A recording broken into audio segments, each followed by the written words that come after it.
Hello ছোট বন্ধুরা, আজকের গল্পের নাম শুভাকাঙ্ক্ষী। তোমরা কি প্রস্তুত? তাহলে চলো মজার এই গল্পটা শুরু করা যাক। একটি ছোট্ট শান্ত গ্রাম।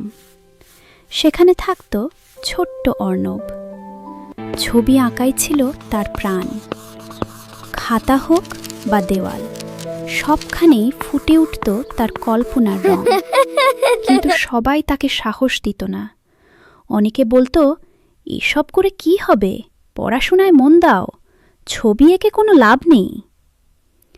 সেই সব কড়া কথায় মাঝে মধ্যেই অর্ণবের মন ভেঙে যেত। যখনই অর্ণব হাল ছেড়ে দিতে চাইত, তখনই এগিয়ে আসত তার প্রিয় বন্ধু ঋতব্রত। অর্ণব, শোন, কখনো থেমে যেও না। যতক্ষণ তুমি বেঁচে আছো, মন দিয়ে ছবি আঁকো। দেখবি একদিন তুই মস্ত বড় শিল্পী হবি। এরপর থেকে অর্ণব রোজ ছবি আঁকা প্র্যাকটিস করতে থাকল। ধীরে ধীরে তারা দুজনেই একসাথে বড় হয়ে উঠল। পড়াশোনার পাশাপাশি ছবিটাও খুব ভালো করে প্র্যাকটিস করতে থাকল।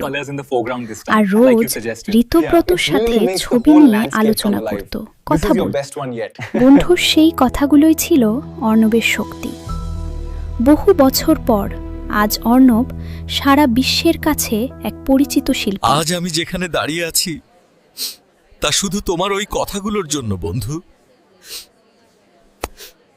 আমাদের এই গল্পটা তোমাদের কেমন লাগলো ছোট্ট বন্ধুরা?